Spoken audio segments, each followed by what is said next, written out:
हा खूप मोठा अन्याय केला. याही पेक्षा अर्जुन म्हणतो, देवा तुझ्या घरी मी येत होतो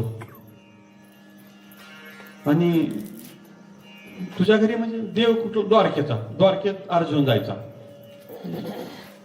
आता तसं त्यांचं नातं लय जवळचं होतं. माहितीये ना काय नातं होतं ती? अर्जुनाची सासरवाडी होती, सासरवाडी. भगवंताची बहीण अर्जुनाला दिलेली होती. आणि सासरवाडीत जाताना माणूस का असा दिला जाते का? चांगले कपडे, चांगल्या घड्या, चमचम चमकणारे, लॅकीड गळ्यामध्ये असा डुलत डुलत जायचा.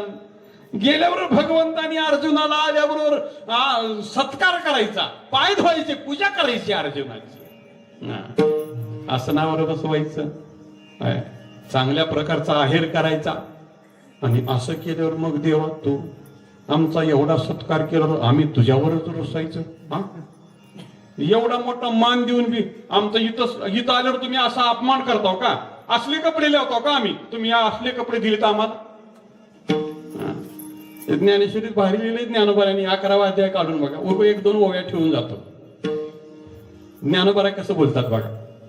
विपाय राऊळा येऊ तै तुझे अंगी मान पाव. आणि मग तुम्ही आम्हाला मान दिल्यावर आम्ही रुसून चाललो मग.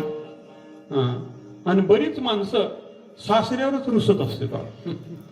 सासऱ्याचं जर नाव काढतं, त्याचं नाव काढलं का त्याच्यासारखा बाद माणूस नाही. सगळ्यात कुण्या बी जावायला विचारा सासऱ्याचं, त्याचं नाव काढलं का लय बाद माणूस आहे, त्याचं काय नाव माझ्या पुढे काढून, म्हणजे सासरे तेवढे सगळे बेकार.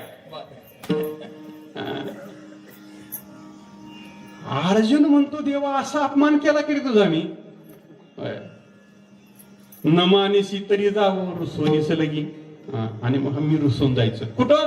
द्वारकेतून माघारी रुसून नाही निघायचं. आणि मग देवा तुम्ही पळत पळत यायचे, माझ्या पुढे हात जोडायचे. कोणी हात जोडायचे? देवानं. आणि देवानं हात जोडल्यावर मी ऐकायचं नाही. आणि मग मी ऐकणं झाल्यावर देवा तू माझ्या पाया पडलास. हे अर्जुन बोलतोय. मी का बोलतोय? पाया पडवणी बुजावणी तुझ्या ठाई सारंग पाणी, पायी आईशी करणी बहु केली आम्ही विठाला विठाला.